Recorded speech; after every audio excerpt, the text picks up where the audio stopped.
Hello everyone, welcome to the channel. आज हम पाठ्य योजना 4 डिस्कस करेंगे। तो जब भी हम कोई पाठ्य योजना बनाते हैं तो उसमें कुछ जनरल इन्फॉर्मेशन फिल करते हैं, जैसे कि विषय हमारा गणित है, प्रकरण हमने आज आयत लिया है और हमेशा हम इसे अंडरलाइन करेंगे अपने प्रकरण को, और ये कक्षा 7वीं का प्रकरण है। दिनांक और कालांश आप वही फिल करेंगे जिस भी दिनांक में आप बच्चों को ये पाठ्य योजना पढ़ा रहे हों। फिर आते हैं हमारे सामान्य उद्देश्य। तो जो हमारे सामान्य उद्देश्य होते हैं वो सब्जेक्ट ओरिएंटेड होते हैं, यानी कि अगर हम बच्चों को सब्जेक्ट यानी विषय गणित पढ़ा रहे हैं तो गणित को पढ़ाने के हमारे क्या उद्देश्य, क्या ऑब्जेक्टिव्स होने चाहिए। तो छात्राओं में गणितीय गतिविधियों को आधार बनाकर नैतिकता, मूल्यों व दृष्टिकोणों में को विकसित करना। अगर हम बच्चों को गणित पढ़ा रहे हैं तो वो अपनी समस्याओं का समाधान कर पाएंगे, उनकी रुचि बढ़ेगी गणित की ओर। छात्राओं में गणितीय ज्ञान का उपयोग करके अपने जीवन में सुधार लाने की क्षमता व योग्यता को विकसित करना। तो ये सभी उद्देश्य हमारे आएंगे सामान्य उद्देश्य में। फिर आते हैं हमारे विशिष्ट उद्देश्य। तो हमारे विशिष्ट उद्देश्य टॉपिक ओरिएंटेड होते हैं, यानी कि टॉपिक प्रकरण जो हमने आज आयत लिया है, अगर हम आयत पढ़ा रहे हैं तो बच्चों में तो हमारे किस तरह के उद्देश्य होने चाहिए। आयत को पढ़ाने के लिए हमारे क्या उद्देश्य होने चाहिए। तो छात्राएं आयत से संबंधित ज्ञान प्राप्त कर सकेंगी, छात्राएं आयत के क्षेत्रफल के विषय में ज्ञान कर सकेंगी, छात्राएं आयत से संबंधित समस्याओं को हल कर सकेंगी। तो ये सभी उद्देश्य हमारे आ जाएंगे विशिष्ट उद्देश्य में। फिर आती है हमारी सहायक सामग्री। तो चार्ट, चौक, डस्टर, रोलर बोर्ड, सांकेतक आदि, इन सब का उपयोग करके जो छात्र अध्यापिकाएं हैं वो बच्चों को अपनी पाठ्य योजना समझाती हैं। उसके बाद आता है पूर्व ज्ञान। तो छात्राएं आयत के विषय में सामान्य जानकारी रखती हैं। फिर आते हैं हमारे प्रस्तावना प्रश्न। तो जो हमारे प्रस्तावना प्रश्न होते हैं वो हमारा जब हम टॉपिक आयत पढ़ा रहे हैं तो उसे पढ़ाने से पहले पूछने होते हैं। इनकी संख्या 4 से 5 होती है, और इन्हें पूछने का जो मेन एम होता है वो ये है कि एक तो हम बच्चों की प्रीवियस नॉलेज चेक कर पाए कि बच्चों को प्रीवियस कितना पता है, मतलब उनका पूर्व ज्ञान कितना है। अगर हम उन्हें टॉपिक आयत पढ़ाने हैं तो उन्हें पूर्व जानकारी कितनी है। और दूसरा ये है कि हम बच्चों के अंदर इंटरेस्ट डेवलप कर पाएँ। जो भी हम प्रकरण में पढ़ाने जा रहे हैं तो उससे पहले हम कुछ छोटे छोटे क्वेश्चन पूछ के उसकी ओर उनका इंटरेस्ट डेवलप कर पाएँ। तो इसमें 2 कॉलम बनेंगे, छात्र अध्यापिका क्रियाएं, छात्र क्रियाएं। तो इन्हें बनाने का एक जिगजैग पैटर्न फॉलो होता है, यानी कि अगर हम जो क्वेश्चन फर्स्ट पूछा है हमने तो जो उसका आंसर बच्चे देंगे उससे ही रिलेट करके हमें नेक्स्ट क्वेश्चन पूछना है, फिर उससे रिलेट करके नेक्स्ट। तो ऐसे करते करते उन्हें हम अपने टॉपिक तक ले आएंगे। तो क्वेश्चन फर्स्ट, आप रोज पढ़ने के लिए कहाँ जाते हैं। तो बच्चे आराम से बता देंगे स्कूल में। स्कूल में पढ़ने के लिए कहाँ पर बैठते हैं, तो कक्षा में।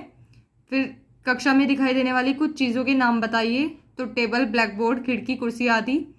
फिर है ब्लैक बोर्ड की आकृति कैसी होती है, तो आयतकार। फिर लास्ट क्वेश्चन है, आयत के बारे में आप क्या जानते हैं। तो ये आ जाएगा हमारा संभावित उत्तर। तो जब भी संभावित उत्तर आए तो उसका मतलब है कि बच्चे उसे मे भी बता पाएँ या ना बता पाएँ, तो हम वहाँ पे लिख देंगे संभावित उत्तर। उसके बाद उद्देश्य कथन। तो ये छात्र अध्यापिका फिर बता देंगे, छात्राओं आज हम आयत के विषय में विस्तृत अध्ययन करेंगे। फिर कुछ शिक्षण बिंदु हमें लेने होते हैं, जैसे कि हमने पहला शिक्षण बिंदु लिया है आयत, तो हम इसके बारे में पहले बताएंगे, समझाएंगे बच्चों को आराम से। तो इसमें आएगा सबसे अपेक्षित व्यावहारिक उद्देश्य। तो छात्राएं आयत के विषय में ज्ञान प्राप्त कर सकेंगी। फिर हमारा नेक्स्ट कॉलम बनेगा शिक्षण अधिगम अनुभव का, जिसमें छात्र अध्यापिका क्रियाएं में सबसे पहले छात्र अध्यापिका विकासात्मक प्रश्न पूछेंगी। इनकी संख्या 2 से 3 होती है। उसके बाद नेक्स्ट कॉलम आएगा छात्र क्रियाएं का, जिसमें छात्र क्रियाएं के आंसर लिखे जाएंगे, उत्तर लिखे जाएंगे। फिर आएगा शिक्षण विधि या प्रविधि। तो ये कौन सी विधि या प्रविधि है, मतलब कि जो भी छात्र अध्यापिका विधि उपयोग कर रही हैं वो यहाँ पे हम लिख देंगे। फिर और सबसे आखिरी में आएगा मूल्यांकन का कॉलम। तो सबसे पहले है विकासात्मक प्रश्न। पहला, एक आकृति दिखाते हुए, मतलब आप एक बोर्ड पे आकृति बना दें, उसके बाद लिखेंगे, पूछेंगे बच्चों से भुजा ए बी को हम क्या कहते हैं। तो बच्चे बता देंगे वह इसकी लंबाई होती है। फिर प्रश्न दूसरा, आयत से आप क्या समझते हैं। तो ये आ गया हमारा संभावित उत्तर। तो जब भी संभावित उत्तर आ जाए फिर छात्र अध्यापिका बताएंगे आपको कि आयत क्या होता है। उसके बाद ये हमारी शिक्षण विधि या प्रविधि कौन सी उपयोग हुई है। तो ये हमारी हुई है प्रश्नोत्तर विधि यहाँ पे, क्योंकि जो छात्र अध्यापिका हैं उन्होंने छात्रों से विकासात्मक प्रश्न पूछे हैं और उन्होंने उत्तर किए हैं। तो ये आ जाएगी हमारी प्रश्नोत्तर विधि, ये हमने यहाँ पे लिख दी है। फिर आता है छात्र अध्यापिका कथन। तो 4 भुजाओं से घिरी वह आकृति जिसमें आमने सामने की भुजाएं समांतर और बराबर हो तथा प्रत्येक कोण समकोण हो उसे आयत कहते हैं। जब किसी आयत में एक विकर्ण डाला जाए तो उसमें बने 2 त्रिभुज के क्षेत्रफल समान होंगे।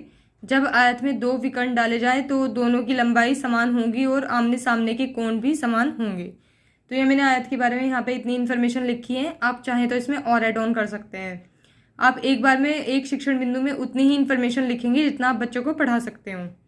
उसके बाद आती है छात्र क्रियाएं का कॉलम। तो उसमें हम लिखेंगे छात्राएं ध्यानपूर्वक सुनेंगी, समझेंगी, वे शामपट पर से कार्य को अपनी उत्तर पुस्तिका में नोट करेंगी। फिर जो हमारी शिक्षण विधि या प्रविधि है वो है व्याख्या विधि, क्योंकि यहाँ पे छात्र अध्यापिका ने बच्चों को आयत के बारे में अच्छे से समझाया है, तो हम यहाँ पे लिख देंगे व्याख्या विधि।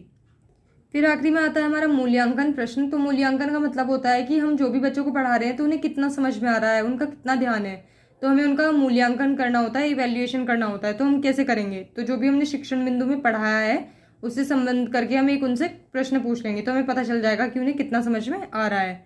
तो प्रश्न है, आयत के प्रत्येक कोण कैसे होते हैं। फिर आता है हमारा दूसरा शिक्षण बिंदु जो हमने लिया है, आयत का क्षेत्रफल। तो अपेक्षित व्यावहारिक उद्देश्य, छात्राएं आयत के क्षेत्रफल के विषय में ज्ञान प्राप्त कर सकेंगी। फिर से सेम वही कॉलम बनेंगे जो आपने पहले शिक्षण बिंदु में बनाए थे। तो सबसे पहले विकासात्मक प्रश्न पहला, आयत की सम्मुख भुजाएं कैसी होती हैं। तो ये हमने भी पढ़ा है, समांतर। दूसरा, आयत का क्षेत्रफल क्या होता है। तो बच्चे इसे शायद ना बता पाए, तो ये हमारा आ जाएगा संभावित उत्तर। तो जब भी संभावित उत्तर आ जाए तो उसके बाद बताएंगे छात्र अध्यापिका की आयत का क्षेत्रफल क्या होता है। उसके बाद जो ये शिक्षण विधि या प्रविधि है तो ये प्रश्नोत्तर विधि है, क्योंकि यहाँ पे विकासात्मक प्रश्न पूछे हैं तो और बच्चों ने उसका आंसर किया है, उत्तर दिया है, तो ये आ जाएगी हमारी प्रश्नोत्तर विधि। फिर आता है हमारा छात्र अध्यापिका कथन। तो किसी आयत के लंबाई और चौड़ाई के गुणनफल को आयत का क्षेत्रफल कहते हैं। किसी आयत के क्षेत्रफल को निकालने के लिए आयत की लंबाई और चौड़ाई दोनों का मालूम होना जरूरी है। तो आयत का क्षेत्रफल इक्वल्स टू बराबर लंबाई इंटू चौड़ाई, लंबाई गुना चौड़ाई। तो लंबाई को हम ऐसे डिनोट करते हैं, दर्शाते हैं, और चौड़ाई को ऐसे, जो यहाँ पे आप सामने देख रहे हैं। आप चाहें तो इसमें कुछ और इन्फॉर्मेशन ऐड कर सकते हैं। उसके बाद आता है छात्र क्रियाएं। तो छात्राएं ध्यानपूर्वक सुनेंगी, समझेगी, वे शामपट कार्य को उत्तर पुस्तिका में नोट करेंगी। फिर आती है हमारी शिक्षण विधि या प्रविधि। तो ये व्याख्या विधि है। और फिर हम आखिरी में शिक्षण बिंदु के पूछेंगे मूल्यांकन प्रश्न। तो आयत के क्षेत्रफल के बारे में बताइए। उसके बाद जो हमारा तीसरा शिक्षण बिंदु है उसमें आदर्श प्रश्न आते हैं। तो आदर्श प्रश्न क्या होते हैं कि जब भी हम गणित में कुछ पढ़ते हैं तो ऐसा हमेशा होता है कि हम उसके क्वेश्चन उससे रिलेटेड ज़रूर सॉल्व करेंगे। मतलब अगर हम आयत पढ़ रहे हैं, वर्ग पढ़ रहे हैं, तो उसके संबंधित हम उससे क्वेश्चन सॉल्व करते हैं। लास्ट में एक्सरसाइज दी रहती है। तो अगर हमने बच्चों को आयत और आयत का क्षेत्रफल पढ़ाया है तो हम उससे ही रिलेट करके बच्चों से क्वेश्चन उन्हें सॉल्व करके ब्लैक बोर्ड पर दिखाएंगे। तो शिक्षण अधिगम अनुभव, जिसमें छात्र अध्यापिका क्रियाएं में सबसे पहले छात्र अध्यापिका बच्चों को क्वेश्चन करके दिखाएंगी। तो पहला है, एक आयत की लंबाई 15 सेंटीमीटर है, वह उसकी चौड़ाई 5 सेंटीमीटर है, तो आयत का क्षेत्रफल ज्ञात कीजिए। तो लंबाई हमें पता है, चौड़ाई हमें पता है, क्षेत्रफल हमने पढ़ा था आयत का भी लंबाई गुना चौड़ाई, तो हम यहाँ पे बता देंगे आंसर निकाल के, मतलब जो छात्र अध्यापिका है। उसके बाद दूसरा प्रश्न है, एक आयत का क्षेत्रफल 144 सेंटीमीटर स्क्वायर है, इसकी लंबाई 16 सेंटीमीटर है, तो आयत की चौड़ाई ज्ञात करें। तो क्षेत्रफल दिया हुआ है, लंबाई पता है, तो हम फॉर्मूला लगा के कर सकते हैं, क्षेत्रफल इक्वल्स टू लंबाई गुना चौड़ाई। तो ये आराम से आ जाएगा हमारा 9 सेंटीमीटर।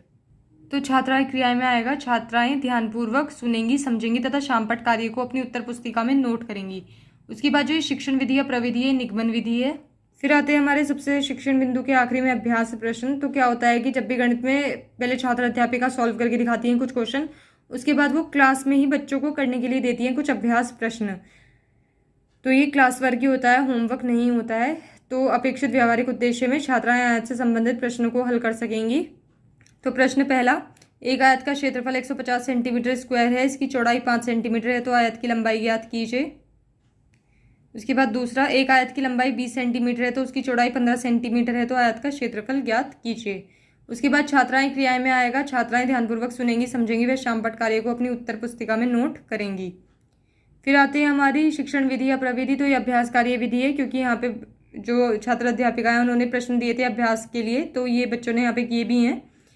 तो फिर ये हम लिख देंगे यहाँ पे अभ्यास कार्य विधि। फिर आता है हमारा पुनरावृत्ति प्रश्न। तो इनकी हेल्प से हम क्या करते हैं, बच्चों को रिवीजन करा देते हैं जो भी अब तक हमने उन्हें पढ़ाया है।